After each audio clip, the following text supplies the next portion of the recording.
तो आइए हम लोग देखते हैं अवतल दर्पण का उपयोग। पहला पॉइंट हमारा इसमें अवतल दर्पण के बारे में हम लोग पढ़ चुके हैं पूरे डिटेल से। इसका उपयोग देखना है। तो अवतल दर्पण का उपयोग किस में करते हैं? हजामती दर्पण यानी दाढ़ी बनाने वाला दर्पण के रूप में करते हैं। दूसरा कहता है रोगियों के कान, नाक, गला इत्यादि की जांच में। जब डॉक्टर जो कान के डॉक्टर हैं, नाक के डॉक्टर हैं या गला के डॉक्टर हैं, इनको क्या कहा जाता है? ईएनटी। क्या कहा जाता है? ये जो ईएनटी डॉक्टर होंगे वो क्या यूज करेंगे? ये सब को देखने में अवतल दर्पण का उपयोग करते हैं। क्यों करते हैं? क्योंकि अवतल दर्पण वस्तु का प्रतिबिंब क्या बनाता है? बड़ा बनाता है। क्या बनाता है? सोलर कुकर में उपयोग किया जाता है। कुकर जो भोजन बनाने वाला होता है उसमें भी हम अवतल दर्पण का उपयोग कर सकते हैं। और चौथा हमारा क्या है? सर्च लाइट में। सर्च लाइट में हो गया। और कहाँ है? गाड़ियों के अग्रदीप जो फोकस लाइट होता है उसमें होता है। टॉर्च देखे हो? टॉर्च। टॉर्च में भी जो कटोरी होता है आगे की ओर वैसे रहता है, यानी धसा हुआ है ना, मतलब वो क्या हो गया? टॉर्च में भी अवतल दर्पण का उपयोग है। टेबल लैंप में भी क्या किया जाता है? अवतल दर्पण का उपयोग है। तो ये चार प्रकार से इसी बात को आप अलग अलग करके और लंबा लिख सकते हैं। सर्च लाइट में, गाड़ियों के अग्रदीप में, टॉर्च में, टेबल लैंप में। तो उसे बहुत हो जाएगा ना। तो ये सब में किस रूप में यूज किया जाता है? अग्रदीप, यानी ये सब में परावर्तक के रूप में किया जाता है। किस रूप में किया जाता है। तो ये हमारा अवतल दर्पण का क्या हो गया? उपयोग। उत्तल दर्पण का उपयोग देखते हैं। इसमें कहता है कि स्ट्रीट लाइट। स्ट्रीट लाइट कहने का मतलब क्या है? गली है, सड़क है, जो रोड पे लाइट लगा होता है पीला वाला, उसमें इसका उपयोग किया जाता है। उसी लिए इसको क्या कहते हैं? उस सब लाइट को क्या कहा जाता है? Street light. फिर कहता है कि गाड़ियों के साइड मिरर में, जिससे कोई गाड़ी चालक होगा उसके साइड मिरर में, क्या हो, बाइक हो या फिर कोई भी गाड़ी हो, उसमें साइड मिरर होता है ना, जो साइड की ओर लगा होता है, वो सब किस कौन सा दर्पण होता है? क्यों है? क्यों हम उत्तल दर्पण का ही उपयोग करते हैं? क्योंकि उत्तल दर्पण किसी वस्तु का छोटा प्रतिबिंब बनाता है। क्या वैसा प्रतिबिंब बनाता है?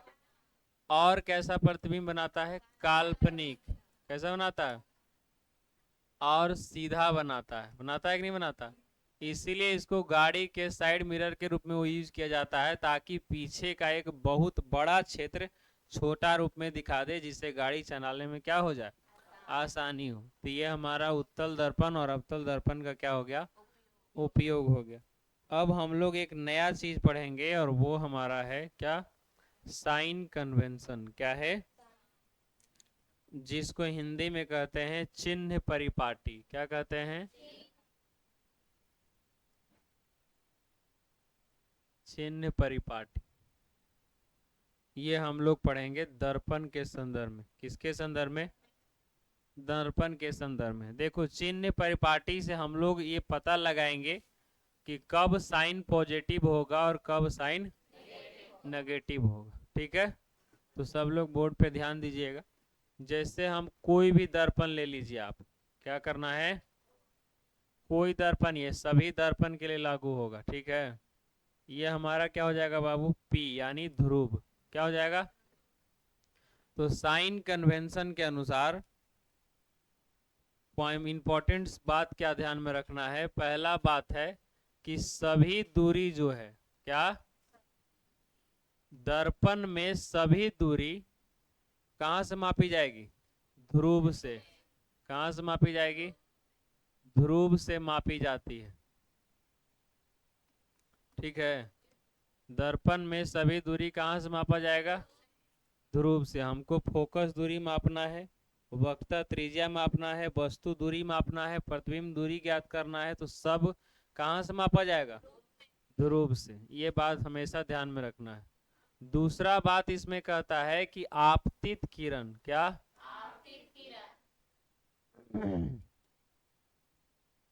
आपतित किरण की दिशा में मापी गई दूरी, मापी गई दूरी धनात्मक होती है। कैसा होती है? धनात्मक।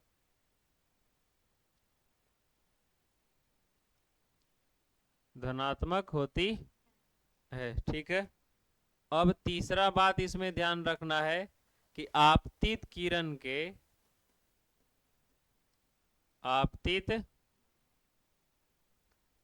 के विपरीत दिशा में, विपरीत दिशा में मापी गई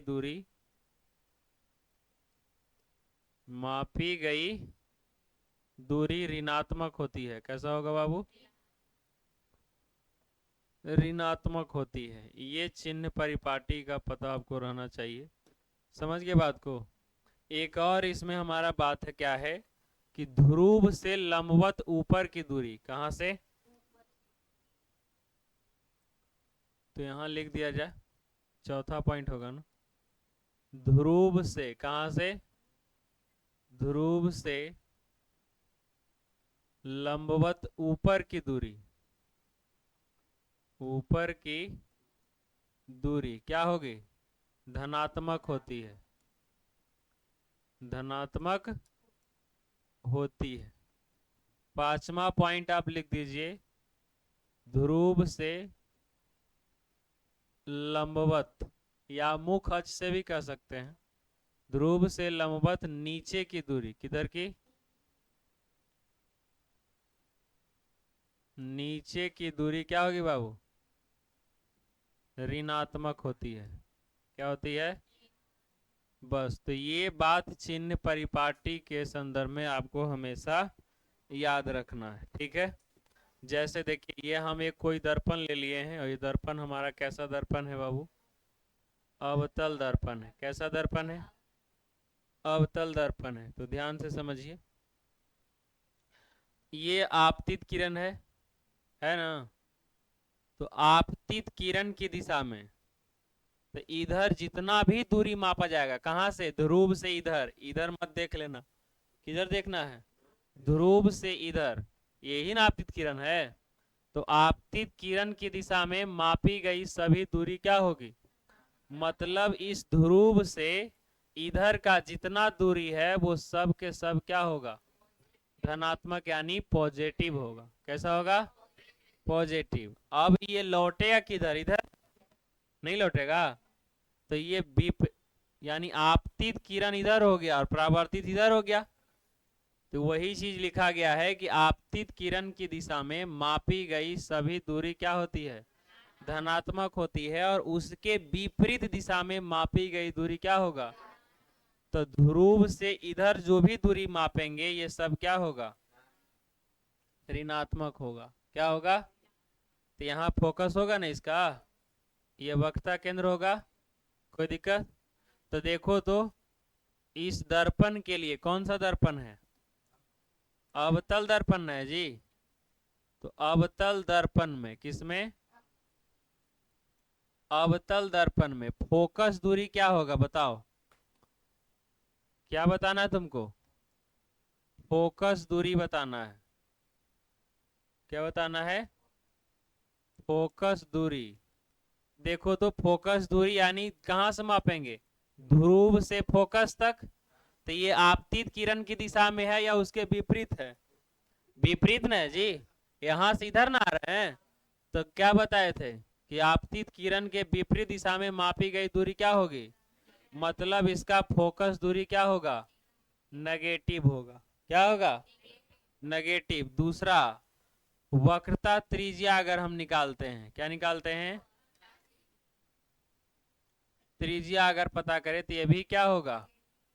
नेगेटिव होगा कि नहीं होगा? कोई दिक्कत? अब समझो, तो ये सब बात हम अब समझा रहे हैं, बाद में लिख देंगे। ठीक है, समझ में आ गया नहीं सब? हटा दिया जाए, नहीं इसको कहीं खसका देते हैं, काम देगा ही।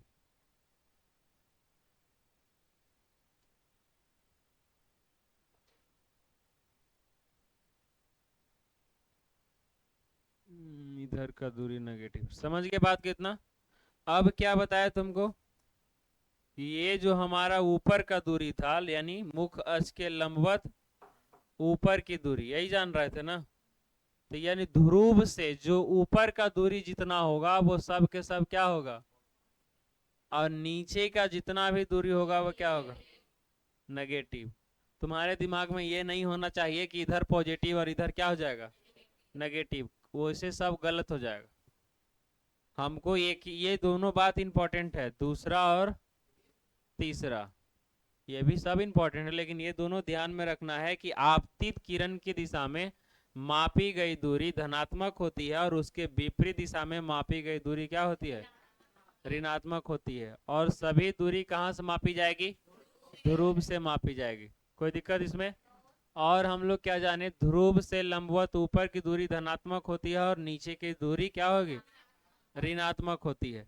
तो चाहे वो कोई भी दर्पण रहे, ये कौन सा दर्पण है, उत्तल दर्पण है ना। तो अगर आपसे इसमें पूछ देगा कि बताइए इसका फोकस और आर ये जो है क्या होगा, पॉजिटिव होगा या नेगेटिव होगा, तो आप रे डायग्राम बनाएंगे ना जी, मुंह खस के समानांतर आएगा, इधर लौट जाएगा, आएगा ना। तो देखो तो ये आपतित किरण की दिशा इधर ना होगा, और ये बात याद रखना है सभी दूरी कहाँ से मापना है, ध्रुव से मापना है। तो ये फोकस हमारा इधर हो जाएगा, इधर ही सी हो जाएगा। तो ये आपतित किरण की दिशा में मापी गई दूरी क्या होगा, धनात्मक। मतलब इस दर्पण के लिए फोकस क्या होगा, पॉजिटिव, क्या होगा, और आर का मान भी क्या होगा, अरे ध्रुव से वक्रता केंद्र तक की दूरी भी क्या होगा, पॉजिटिव। समझे बात को, कोई दिक्कत इसमें? अभी हम अवतल दर्पण ऐसे बनाए थे ना पीछे, तो हम लोग इधर से दे रहे थे प्रकाश की किरण, अब देखो इसमें उल्टा कर दिया जाए, अवतले दर्पण ही है। कौन सा दर्पण है ये अवतल दर्पण ही है भाई। हम इधर कलर कर देते हैं, समझे?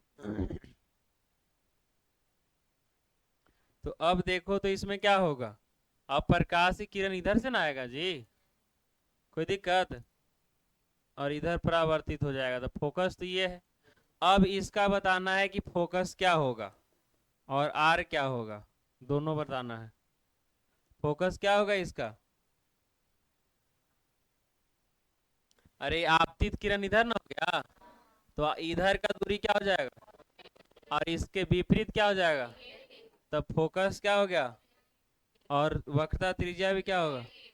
समझे बात को, नहीं समझा, कोई दिक्कत इसमें? तो इससे हमको ये पता लग गया कि उत्तल दर्पण का, किसका, उत्तल दर्पण का फोकस ऋणात्मक होता है। कैसा होता है, ऋणात्मक। और अवतल दर्पण का फोकस कैसा, सॉरी, उत्तल दर्पण का फोकस कैसा होता है, धनात्मक। और अवतल का कैसा होता है, ऋणात्मक होता है। कैसा होता है, तो ये अंतर हो गया इसमें, कोई दिक्कत इसमें, समझ में आया सबको? तो इस तरीके से हम लोग चिन्ह परिपाटी का उपयोग करेंगे, जब दर्पण सूत्र सिद्ध करेंगे ना तब इसका उपयोग किया जाएगा।